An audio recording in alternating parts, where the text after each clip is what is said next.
Será que deu ruim? CVM, Ambima e Apimec atrás dos influenciadores de finanças. Vamos entender o que está acontecendo. Então vem comigo. A você que está chegando agora, seja muito bem-vindo. Eu sou o Luan, consultor de valores mobiliários, analista CNPI 9009, e neste canal eu te ajudo a alcançar a liberdade financeira. E me mandaram uma matéria da Veja mostrando que os principais órgãos do mercado financeiro brasileiro estão indo atrás dos influenciadores de finanças. Olha só a manchete. Influencers de finanças entram na mira de Ambima, CVM e Apimec. Com o crescimento dos conselheiros digitais de investimentos, há o desafio de criar normas para a atividade, mas sem ferir a liberdade de expressão. Para você que não sabe, a Ambima é a associação bambambam do mercado financeiro, a CVM é o órgão que fiscaliza o mercado financeiro, e a Apimec é o órgão que não é do Estado, mas que fiscaliza o quê? Os profissionais de investimento, os analistas, aqueles que podem dar recomendações de investimento. E aí colocaram aqui na capa o Bruno Perini, dando a entender que ele está na mira da CVM. Isso aqui é sacanagem, mas não tem nada disso não. Como a gente sabe, não é de hoje que o tema influenciadores digitais vem ganhando muita importância junto aos órgãos reguladores. E agora isso está cada vez mais na mira desses órgãos. Por quê? Porque o mercado cresceu bastante. Hoje, grande parte do que se tem como educação financeira e investimentos para a população em geral decorre do quê? Decorre dos influenciadores digitais de finanças. Ou você duvida disso? Comenta aqui embaixo se antes dessa leva, a partir de 2020 principalmente, com o crescimento do mercado de bolsa de valores e influenciadores, fala para mim se você realmente conhecia como investir em ações, fundos imobiliários. Você conhecia o termo fundos imobiliários? Eu aposto que você só conhecia o quê? Aquilo que aparecia na mídia tradicional e nas agências bancárias, previdência privada, título de capitalização e a famosinha poupança. E aí veja, a matéria fala o seguinte, que há gente séria no mercado, claro, aqui nesse canal, com certeza você tem alguém sério, mas também há muitos picaretas, isso eu concordo totalmente. Isso principalmente na pandemia, aquele pessoal que vendia curso de trade, até com opções binárias, aquela picaretagem de fato é um problema. Mas será que eu concordo com regulação estatal? Eu falo mais adiante. E aí a matéria diz que o objetivo hoje é colocar ordem na casa, tirar esses picaretas, mas não só isso. Eles querem até mesmo regular os profissionais sérios. Segundo o relatório mais recente da Ambima, o Brasil tem atualmente 534 influencers ativos nas redes sociais. Cresceu bastante. Se você olhar para 2015 e 2016, o que você tinha? Basicamente, Thiago Nigro, Natália Arcuri e o Gustavo Cerbasi. Aí depois veio o Bruno Perini, e aí a partir daí começou realmente a aumentar o número de influenciadores. Hoje já passa de 500. Juntos eles acumulam 208 milhões de seguidores. Esse número é gigantesco, gigantesco. Sendo que o número vem dobrando praticamente a cada ano. Agora provavelmente o crescimento não deve ser mais tão elevado. Já houve ali, vamos dizer assim, um exaurimento de público que a gente consegue atingir hoje em dia. Você consegue perceber, inclusive, pelo baixo crescimento que os canais, a maioria deles vem apresentando, alguns continuam tendo um crescimento muito elevado, mas a maioria deles ali que teve um boom a partir de 2020, 2021, eles não estão conseguindo crescer muito. E a matéria diz que a Apimec, CVM, Ambima estão buscando fazer com que os influenciadores tenham certificações do mercado financeiro. Ambima, por exemplo, exigindo o CEA, que é o Certificado Especialista de Investimento, e a Apimec exigindo o CNPI, que é o profissional que pode dar recomendações, e a CVM no meio ali articulando tudo. Então, na prática, eles estão querendo o seguinte, olha, você que é influenciador, você precisa ter certificação, porque você está falando reiteradamente, de forma habitual, sobre investimentos. E isso pode configurar recomendação, ainda que de forma implícita. Mesmo que você diga aquele aviso, não é recomendação, pelo jeito eles estão querendo fazer com que isso nem tenha mais validade. Só vai ter validade se você tiver certificação. E aí sim, você vai poder falar que aqui não é recomendação e no outro vídeo é recomendação, desde que você seja certificado. Então o cerco está fechando. Ou seja, a ideia é criar barreiras de entrada, supostamente para dar segurança para o público no geral. Aí a matéria aqui cita o Gustavo Cerbasi. E aí pega um trecho da fala dele aqui.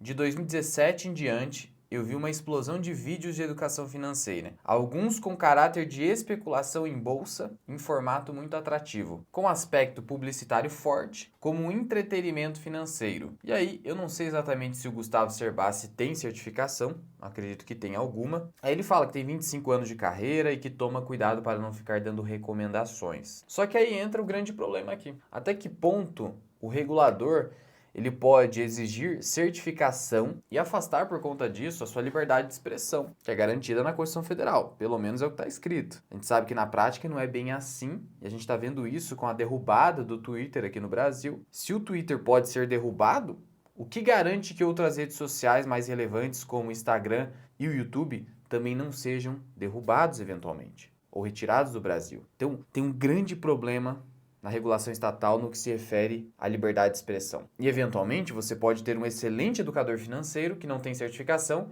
e aí ele não vai mais poder falar sobre investimento, emitir a sua opinião pessoal sobre seus próprios investimentos porque não tem a certificação. Só que aí, por exemplo, o pessoal da APMEC diz o seguinte: olha, por mais que você só esteja criando vídeos de opinião da sua carteira, se você recebe alguma remuneração por isso, mesmo que de forma indireta, isso configura uma atividade profissional de investimento. Então veja que eles estão tentando de todas as formas. Até que ponto não é uma tentativa também de gerar mais taxas? Porque a APMEC tem pouco mais de 2.000 profissionais credenciados. Então existe conflito de interesse aqui também. Até que ponto não se quer gerar mais taxas para o mercado financeiro? Com certificações, exigindo certificações. Só que a CVM tem como tarefa, isso está na norma de criação da CVM, estimular o mercado de valores imobiliários. Se você restringe os educadores financeiros, você vai gerar o que, eventualmente? Um retorno para um momento em que somente aqueles profissionais que já vinham do mercado financeiro tinham acesso a isso. Então existe aqui uma grande dificuldade. E aí entra a parte aqui do Bruno Perini. Ficou aparentando que, na verdade, ele estava sendo perseguido pelos órgãos, nada disso. Só teve a opinião dele aqui. E aí olha só o que ele disse, que é contra a proposta de regulação. Na visão do Bruno, essa é uma tentativa de complicar o ingresso de novos influenciadores no mercado. Abre aspas. Em um país com um número tão pequeno de investidores, não sei se uma regulação faria bem para o mercado. E aí aqui cita que o Bruno não tem nenhuma certificação e não é amparado por uma casa de análise com ao menos 80% de profissionais com CNPI. E a Veja fez questão de citar isso aqui, mas é óbvio que se o Bruno quisesse, ele tirava qualquer certificação aí necessária para falar sobre investimento. Então não é um grande problema aqui. Só que é um problema, como o texto coloca, faz aparentar que o Bruno, que é um dos maiores do Brasil, não tem certificação e não tem casa de análise que o ampare. Então a gente precisa regular. E como o Bruno é contra, claro que ele é contra, porque ele não tem certificação, não fica dando essa ideia. Eu já antecipo aqui para vocês, eu concordo total com o Bruno. Certificação não quer dizer nada, nada. E a verdade é que, se certificação quisesse dizer alguma coisa, os profissionais certificados antes dessa leva dos influenciadores digitais, eles teriam sido capazes do quê? De fazer o mercado crescer.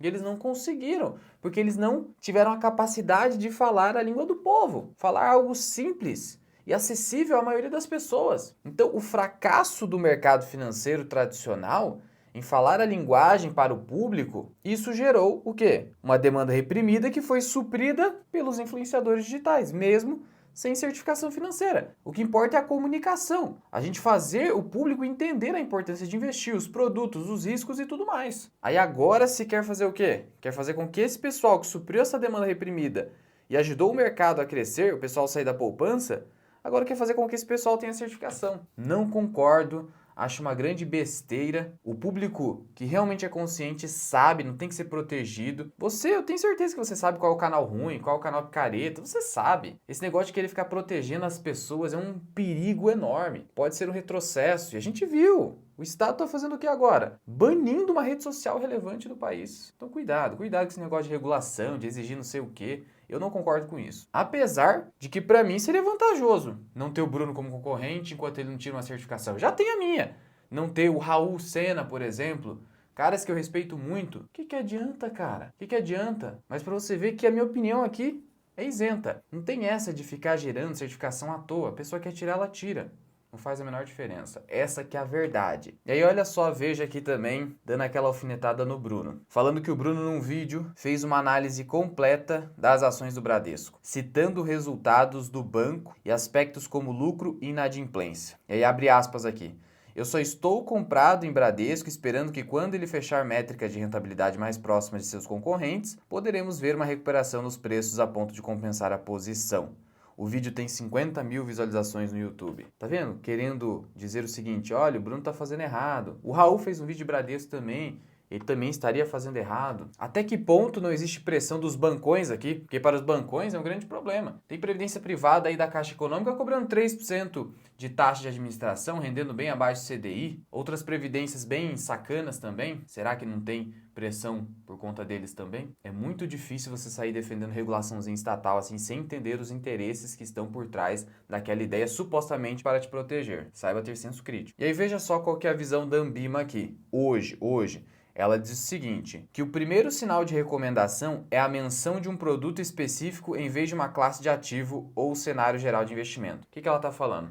Se eu falar, por exemplo, de ações no geral, sem certificação, tá tudo bem. Ou fundos imobiliários no geral. Agora, se eu citar uma empresa específica, Banco do Brasil, BB Seguridade, Bradesco, aí já pode configurar recomendação de investimento. E ela cita também, outro indicativo é o uso excessivo de adjetivos, o que retira o caráter educativo e pode induzir o público. Como assim? Ah, tal empresa foi bem nos seus resultados. Olha que indicador bom dessa empresa. Esse é o entendimento da Ambima. É questionável, porque é muito difícil você simplesmente ser um repórter que só traz ali um script pronto. É muito difícil isso. Na prática você está inviabilizando a liberdade de expressão, mas tudo bem. Aí cita aqui também a Natália Arcuri, do Me Poupe, dizendo que ela não tem certificação também, mas que ela tem profissionais contratados que amparam a opinião dela. Beleza, tá tudo certo. E aí a CVM, nesse momento, está numa fase de consulta pública para tratar da regulação do influenciador digital de finanças. E aí aqui também cita que o Gustavo Cerbasi foi um influenciador que ajudou um investidor em específico. Parece também que a matéria só está dando valor para o Gustavo Cerbasi. Isso também fica meio nebuloso. E aí a matéria para por aqui. Mas uma coisa é certa. Eles estão se mobilizando para isso. A CVM está em vias de fazer consulta pública. E a verdade, olhando para o Brasil, é bem provável que eles criem uma norma exigindo certificações. É muito provável. Então, se você que tem canal de finanças, fala sobre ações, fundos imobiliários, não fala só sobre renda fixa, o ideal é que você já comece a estudar para alguma certificação, para você lá no futuro não perder a sua fonte de renda, talvez já tenha se tornado hoje a sua fonte de renda principal. Não há urgência agora nesse momento, mas o movimento já vem acontecendo há algum tempo. Eu mesmo já estava vendo isso acontecer a partir de 2022 e não fiquei parado. Então essa é a minha mensagem para você. Sou contra totalmente, mesmo tendo certificação, sendo interessado para que essa barreira de entrada seja inserida no mercado, mas não quero isso, não faz o menor sentido. E claro, se você quiser o acompanhamento de um profissional certificado, que já ajuda investidores há alguns anos aqui no YouTube e também os nossos próprios clientes, eu vou deixar o link aqui na descrição e no primeiro comentário fixado, para a consultoria de investimentos, onde eu atendo clientes acima de 4 milhões de reais, e para a mentoria Mirai, em que eu vou atender você se você tiver pelo menos 300 mil reais investidos. Abaixo disso não faz muito sentido nem o custo para você, é por conta disso. De novo, links aqui embaixo. E não deixe de compartilhar esse vídeo com seus amigos, grupos de WhatsApp, etc. Porque é muito importante a gente debater esse tema, porque de nada adianta a gente deixar para debater isso aqui quando já for tarde demais. Muito obrigado por ter ficado comigo até aqui. Eu sou o Luan, esse que é o canal Mirai Investing. Até o próximo vídeo. Fui!